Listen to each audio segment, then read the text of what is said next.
Hi everyone. I made a video a little while ago, a month ago or so. It hasn't been uploaded for the usual reasons.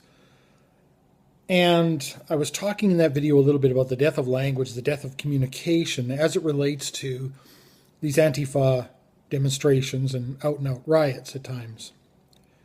And I have to say, in watching what's taken place recently, I'm as discouraged as ever when I see the level of irrationality around me. Obviously, the girl that got punched in the face that's getting all the press now, the irrationality in that sort of narrative from the Antifa side of things to even the mainstream media and how they're reporting it, and to the whole notion in the first place that it's okay to punch your opponents in the face if you can deem them evil enough.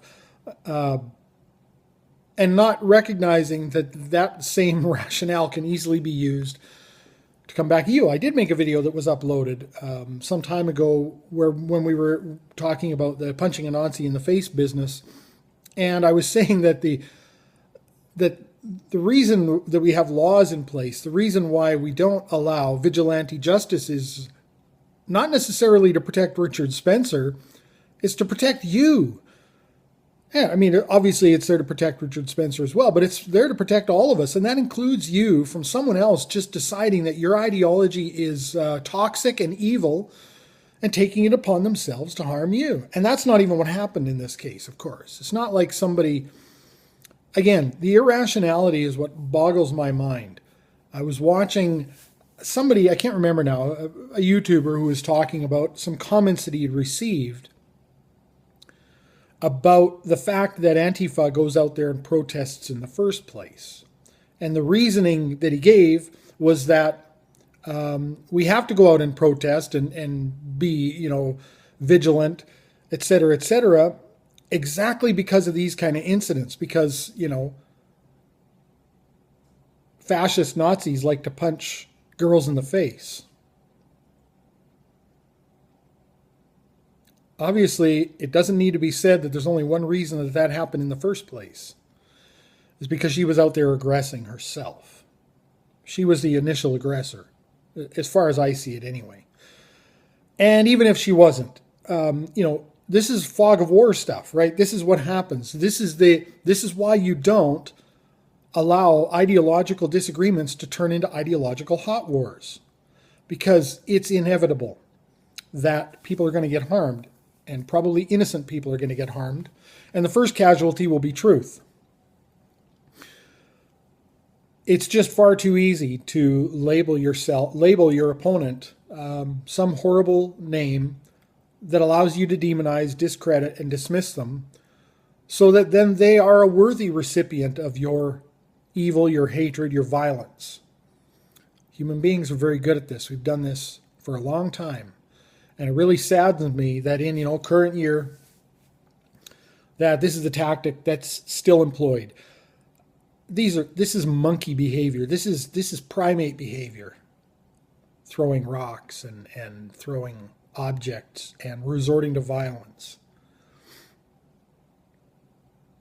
This is not intelligent species behavior. There is no intelligent life here. Now, there obviously is. There's a lot of very intelligent people, and I realize that these riots don't represent everyone, of course. What scares me is that I think that these groups like Antifa and others, they seem to have been created in the halls of higher academia.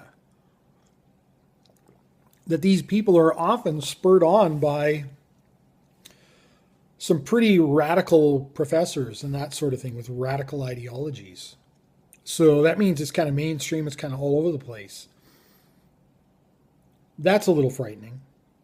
And I realize that there are a lot of very intelligent students who are doing what they got to do just to get out of class, get their grade and get out of there and hopefully escape with their sanity, that they're not buying into the rhetoric. I was listening to a lot of the comments made, the few comments, and I'll try to upload this video that I've talked about, the death of communication, because it does seem to me that these groups like Antifa and BLM and others, they're not interested in coming to a resolution. They're not a resolution-based organization, or at least their resolution is not a peaceful one. They think somehow that they can dismiss, discredit, and beat into the ground their opposition so that they just don't exist anymore. And that doesn't work. Just because, let's say you stop Milo Yiannopoulos or Ann Coulter from speaking somewhere, that doesn't mean that that set of ideas dies with that speaking event. In fact, what it does is it just polarizes people more, and it actually invigorates or energizes people who otherwise wanted to hear these speakers speak and those ideas. It doesn't go away. But I've been listening to the few times when some of these Antifa people will actually make some sort of a comment, because often they don't. They just chant. And that's another thing that really, to me, is a hallmark of this primate behavior, is this chanting. Very, very Orwellian in a way to me. I realize it's not the state doing it, but it's very, very scary to see people in this mindless chanting.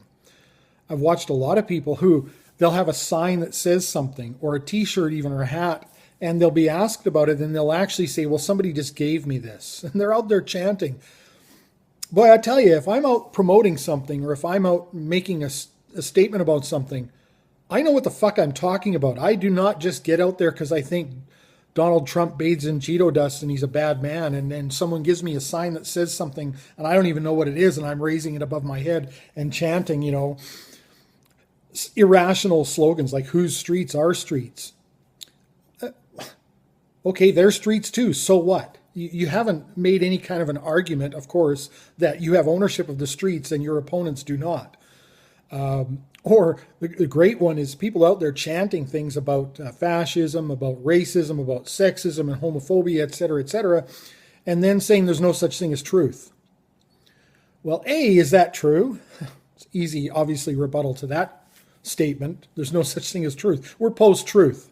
Oh, is that true? But if we are truly post-truth, then your statement about anything is completely irrational. That there even is such a thing as sexism or racism, post-truth. Or this idea somehow, I've come to the conclusion that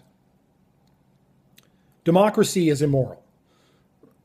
At its base form, I realize democratic republics and things like that are different. There are differences involved, but it's still two wolves and a sheep voting on what's for dinner. And nothing could demonstrate that more, I think, than the most recent election.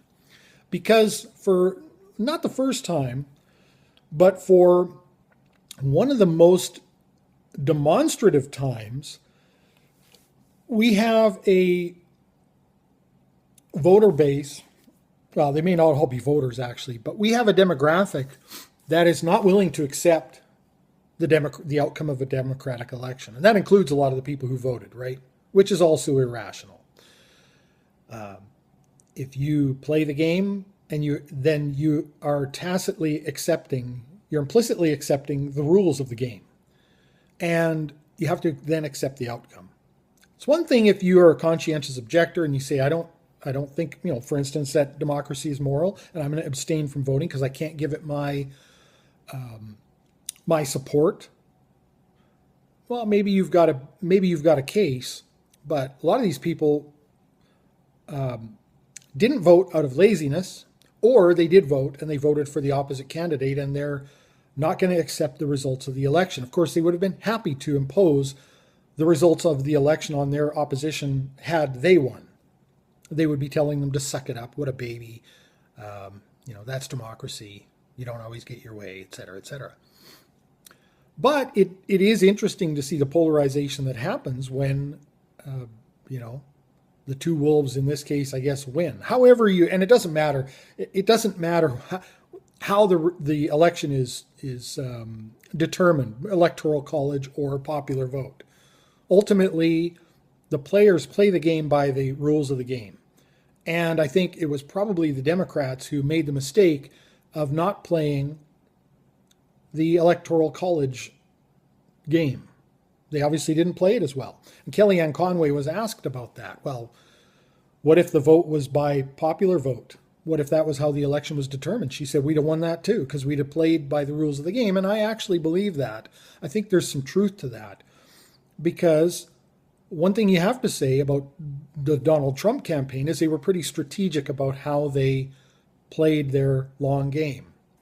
Not to mention the guy was out there, doing 3 and 4 appearances a day towards the end as a 70-year-old guy. But either way, you got a lot of people who aren't willing to accept the result of the election. And that illustrates for me, I think in a lot of ways, the immorality of this kind of a system.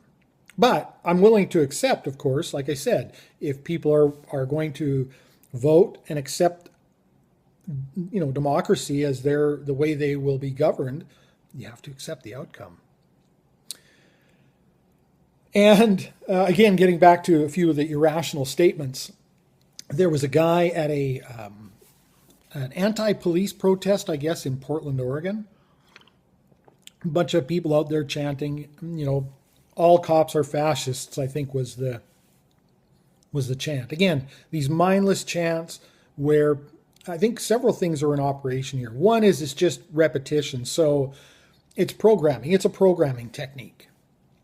That way, if there's any people in your crowd who might be questioning, might be using reason and logic and evidence to go, now, wait a minute, how could all cops be fascist? No, you keep chanting. The other thing is it keeps the troops in line. I've felt this pressure before, being a not religious person. If I go to a funeral or something like that and they're praying and I'm not moving my lips and I'm not bowing my head, I really feel singled out, big time. The other thing is I don't usually sing the national anthem when I go to sporting events. I feel like, again, it's kind of creepy behavior, actually, to me. I understand that most people feel that patriotism, but I don't. And I exercise my right not to sing it, but I definitely can feel the pressure. I can feel people looking at me out of the corner of their eye. And so that, I think, is a lot of what this chanting is about at these events, is it's about making sure that we're all on the same page here, and don't you dare not chant. We will single you out very quickly. There was a guy who was walking down the streets at this protest against the police in Portland who was saying Portland police are compassionate. And he was talking about a personal experience that he'd had. And they were surrounding him and yelling at him, "Get off our streets, Nazi scum. Get off our streets, Nazi scum."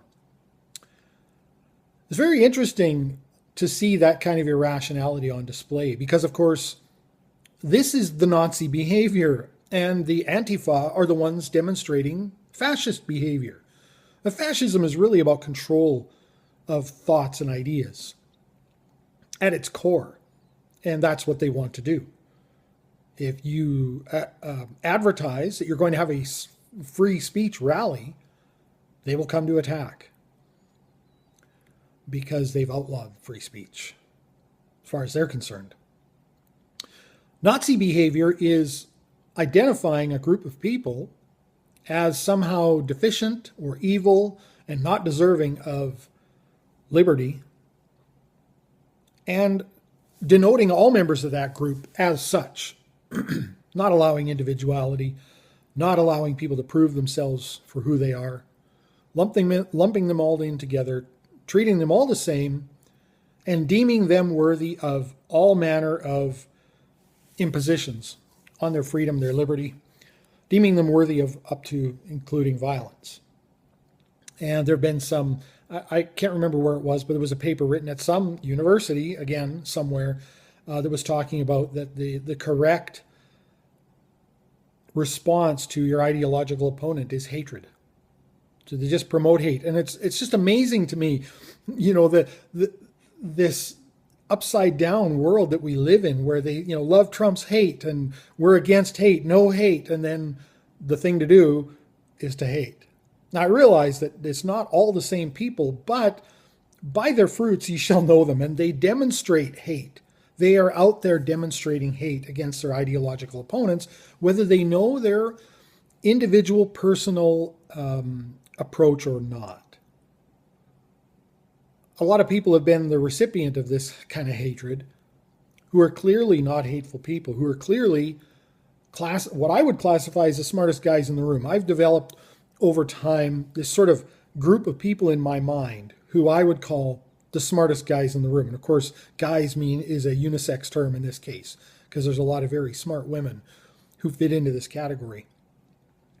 Jordan Peterson is a great sort of current example. Guy's immensely brilliant, very well spoken, and he's a compassionate person. He cares as much about people as he does about the truth. And labeled, right? And same with this guy in Portland who was saying, Portland police are compassionate. Immediately labeled, this guy seemed to be pretty intelligent. And you don't know anything about this guy. He tried to give a little bit of a exposition of what his experience was. Nobody cares. But what I thought was funny was to watch this one girl who was walking up beside him and she was saying, "Where's all the people that agree with you, huh? Where are they, huh?" She was being very, very arrogant and ignorant to him. And I think it's often what people say in those moments. It's very telling. It's almost like she was sort of saying, the numbers have spoken. We're out here and you're just one guy. So obviously we're right. As though might makes right, as though that means anything. And of course, the reality is, and I wish the guy had said this, they're probably at fucking work. The majority of people, obviously, I think, support having a police force. And, they know, and I don't, except in an irrational world, I do. And we live in an irrational world. And most of the people recognize that, there is something to be said for having a deterrent, such as a police force, and a group of people who are able to mobilize, they have the proper training, and have the authority to, break up riots. Maybe not so much anymore. But, that they're there for a reason, and most people support them. So to say, where are the people who agree with you, as though that is meaningful in any way.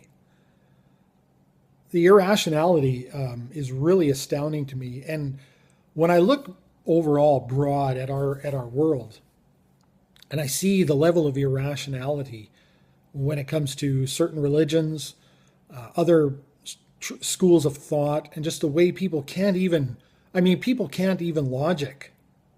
And that's really scary to me that I'm living in that world. And it seems to be getting worse. Now, that I could be wrong about that. Maybe it isn't worse. Maybe it's just that people are not as afraid to speak out anymore, not as afraid to actually let their ignorance be shown for all the world to see. Or it's just because there's that many more cameras around. But I do think that communication is dying, at least when it comes to discussions between the left and the right. To give it, really vague and gross terms. And this violence that I see, it's primate behavior. When you can't win with your words, you resort to throwing rocks and gathering Nazi scalps, right? Which, again, this is a demonizing of an entire group of people who might be gathering to otherwise discuss freedom of speech, of all things, as all being worthy of violence. And to see the victim mentality, the victimology of this after the fact is so laughable. Obviously there's the whole sexual liberation and sexual equality aspect of it. Suddenly, we're not all that interested in sexual equality when it comes to a brawl. See, traditionally women have not been all that involved in brawls, right? Maybe there's a good reason for it. Maybe nobody should be involved in a brawl, obviously. I don't support any of that. But I do think that if someone's going to bring the fight, you've got to end the fight. I mean, I have never picked a physical fight in my entire life. I'm, pacifist when it comes to that. I mean, if I can't win with my words, then I got to recognize, hey, there's 7 billion people on this planet. I'm not going to get along with all of them. It's time to walk away. But if somebody's going to sucker punch me, well, I'm going to defend myself, and then it's on. And I'll do whatever I've got to do to remove the threat. And I think that's what's taking place. You also have to view these things in the totality of what's happened, because the initial Antifa violent attacks didn't go well for people trying on the receiving end, right? So you can't view all this stuff in a vacuum. I think, push has come to shove. And I've often thought, what's going to happen when the patriot bikers get involved in these things? I'm surprised they haven't to a larger degree than they have, because certainly that was what put the Westboro Baptist Church in their place, was these patriot bikers coming out to do some intimidation. And I wouldn't be surprised if we see more of that when it comes to Antifa. But ultimately, that's not a good thing either. I've seen a lot of people who are sort of triumphant and victorious over the fact that this latest row ended up sort of ending in favor of the Proud Boys, the freedom of speech advocates, et cetera, and that it was Antifa that was bloodied. That's not a good thing either. Ultimately, I mean, yes, it's good to defend yourself, and I think you should be proud of yourself for doing that, because I think when you defend yourself from violent attack, you're defending virtue. You're defending the right to self-ownership and liberty and that sort of thing. But ideologically, it doesn't do anything, because all it does is drive those people back into the shadows where they, one of two things is going to happen. They're either going to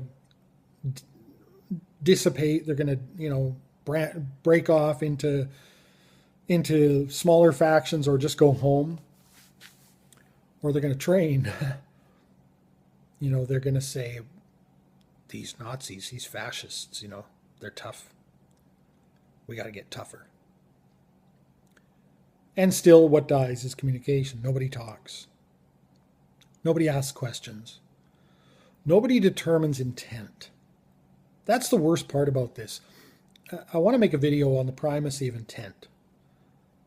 When it comes to language, communication, because that's something that's died here. It doesn't matter what you meant. It matters how what you said was received. Certain words, It doesn't matter how you use the word nigger. You're not supposed to ever use the word nigger. The problem with the word nigger is in its intent. I should be able to use it here to talk about intent, because I don't have any ill intent behind using the word. I'm using it to talk about the intent of the person using the word. And the primacy of intent, of course, when it comes to ideological disagreements. The straw man.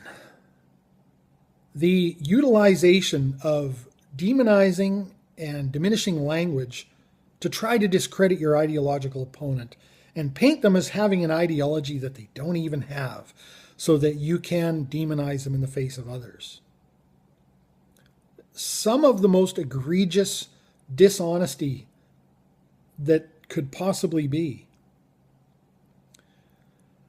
And certainly people on the far left don't seem to be all that concerned with intent, because I think deep down they know that the intent is not evil. I said this way back when I was talking lots about, the presuppositional apologetic and arguments between atheists and theists, and feminists and anti-feminists and things like that, is the mistake is often made that you assume that your opponent is malevolent, that they're malicious, that they're evil, that they have evil intent. And if you really talk to people and get to know people, you'll find that there are actually very few true sociopaths among us. Most people who are involved in some sort of an ideological cause do so because they believe in its validity. They believe in its virtuousness. And so if you are in an ideological disagreement with someone where the two propositions are mutually exclusive, it's not that one of you is evil. It's likely that one of you is just wrong. I don't want to be wrong. I don't want to believe wrong things. So it's incumbent upon me, if I enter into an ideological disagreement with someone, that I understand their argument as deeply and as honestly as I can. If for no other reason than to be honest with myself. I mean, that's the important part of all of that for me. I spend a lot of time, involved in thought experiments and trying to understand someone else's argument as best I can and as honestly as I can, the best version of their argument, not taking some caricature of their argument and then just demolishing that, but certainly not strawmanning their position. These people aren't honest with themselves. And I'm not sure if that irrationality is just because people can't think deeply enough, if it's literally an intelligence quotient problem, or if it's just a cultural problem where people are, it's lemming behavior. And so when they see a group of their peers doing something, they continue to do it themselves, or they follow. I watched a John the Other video recently where he was talking about MGTOWs and getting together with, whether or not it's rational to enter into a marriage contract, for instance, with a woman. And one of the things that he was talking about there, which I agree with in principle, although there are thankfully exceptions to that rule, is that most people come to their conclusions, their beliefs, emotionally. And one of the main emotional components to that is the culture around them. People don't like to be singled out. I've felt the sting of that my entire life because I have tended not to fit in with the crowd. I've tended to think a little bit on my own. And because of that, I've not always agreed with the culture at large around me. But if you're going to be rational and empirical and honest with yourself, you've got to be prepared to stand against the current. I'll end it here because it's already too long, but I'm not that impressed by what I see. I'm not encouraged by it. I see the irrationality of, again, religions, where, I don't care what someone believes, of course.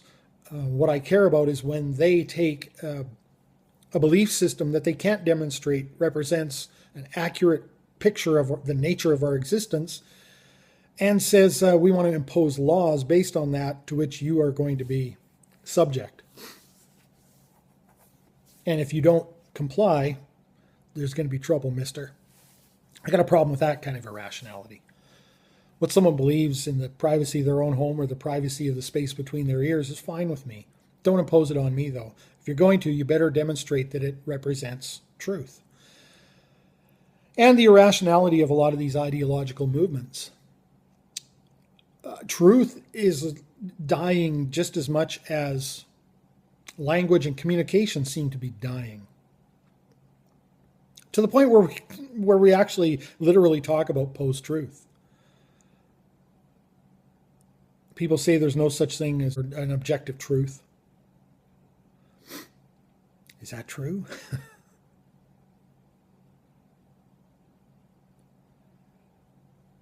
When you have a statement that's so easily self-refuting as that, and people running around mouthing it off, that's not a good sign. It's not a good sign for our education system, and it's really not a good sign for our higher learning education system, because that's usually where these people are coming from. I'll leave it there. Thanks very much for watching. Let me know what you think as always. Have a good day.